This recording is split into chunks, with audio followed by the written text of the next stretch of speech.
You may not have heard of Sally Zhao, but she's a major Liberal Party donor. The Chinese businesswoman owns a mining company and has been building a public profile through advertisements and sporting sponsorships. But beyond that, little is known about her. Australia's major political parties have been coming under scrutiny for foreign donations, so Angelique Donnellan's been taking a look at Sally Zhao and whether the Liberal Party's done its homework on who she is. So why do you... Sorry. She is a big mystery. This woman is a mystery. I'm from the ABC. I'm just asking what... Okay. She's very much out there, very much in promoting herself in all circles. She appears to want to make friends with people in high places. Certainly a person that wanted to put her name up in lights. Within just a few years, Sally Zhao has made her mark on her adopted homeland. She's a key sponsor of the Port Adelaide AFL club. As Port Adelaide come out onto this historic stadium. And takes out full-page newspaper ads promoting her interests. But it's her generosity towards the Liberal Party which has raised questions about her influence. Who is she? Where does her money come from? And what does she want? Why is she donating $700,000 plus to the Liberal Party? We're not secret, and I mean, in the future, maybe we can see more articles or something like this in the future regarding our company and our director. 7:30 set out to learn more about the mysterious Sally Zhao, a journey which took us to Broken Hill. It was from the outback town that she launched an ambitious venture to mine gold near Tibooburra. She had a bubbly vibe and the town welcomed her. Her company was called Ausgold Mining Group. I would say probably for the first 18 months of the project, it was a pretty exciting and vibrant project. The excitement didn't last.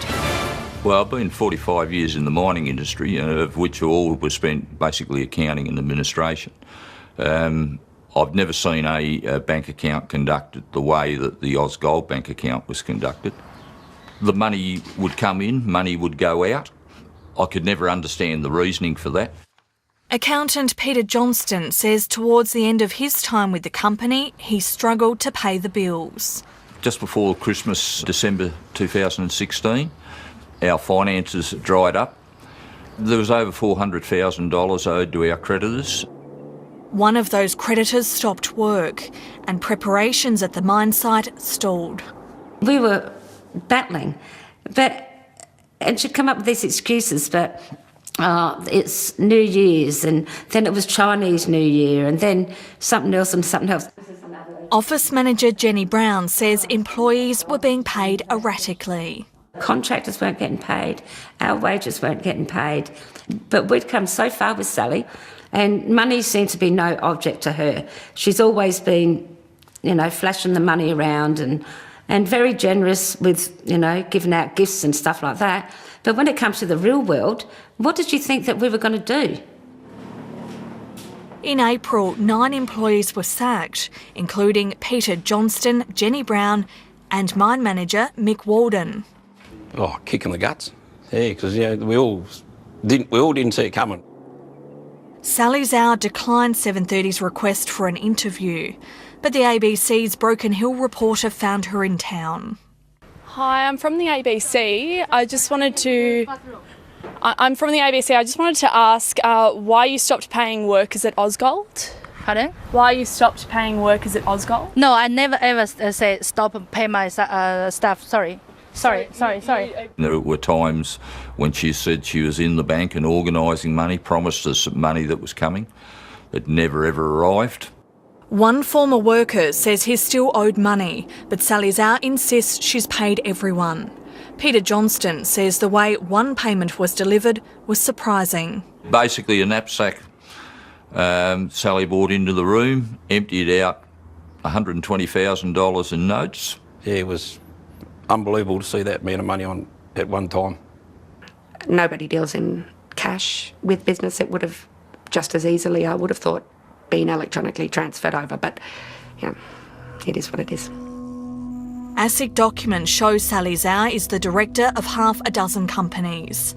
She's deregistered other businesses, including Australian Earthly Paradise and the Great China Talent Development Foundation.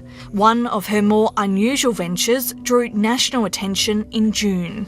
What are the consequences for Australia's standing on the world stage of one of the Liberal Party's biggest donors, mining magnate Sally Zhao, establishing a company called Julie Bishop Glorious Foundation?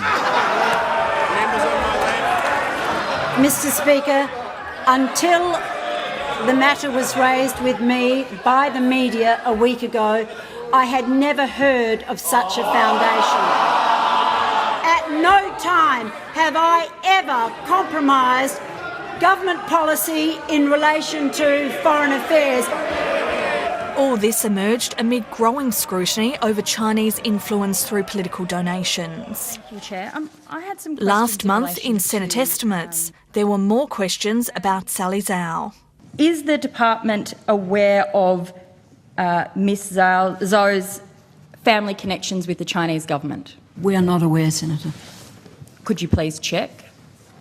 Is this, you're not aware? You don't know anything? The Secretary has said... This individual has donated hundreds of thousands of dollars to the Liberal Party. I don't know. And I think in the essence of public interest, if she's meeting with the Foreign Minister, the public have a right to know. China-Australia relations have entered a golden age recently, with the two countries becoming rich and prosperous. Sally Zhao's daughter Gloria has also been in the political spotlight.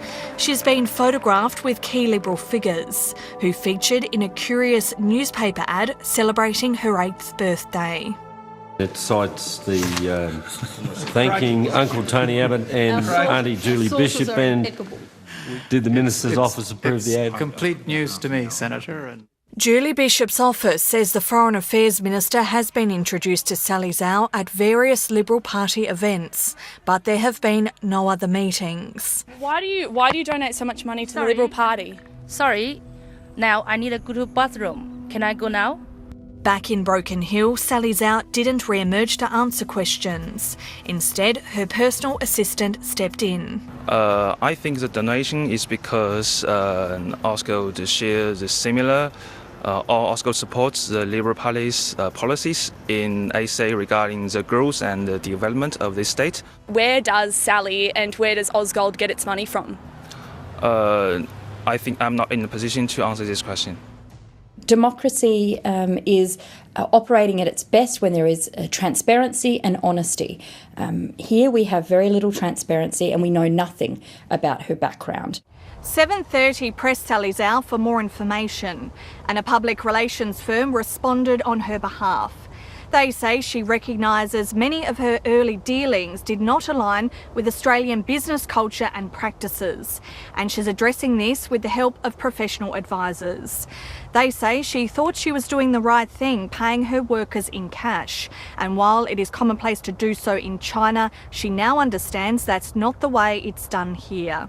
The statement says Sally Zhao has no friends or family highly placed in the Chinese government, and her money has entered the country legally. At Broken Hills Local, former workers are still talking about what went wrong when Sally Zhao came to town. I don't know how to explain her actions, how I feel. Yeah, pretty numb actually. So I'd still be professional with Sally if I had to be, but yeah, at a professional level only. Yeah, she's lost me as a friend. You know, we wanted to do good by Sally because we thought if we'd done that, then she was always going to look after us. But no, we were badly let down. She's really hurt a lot of people here. Angelique Nellen reporting.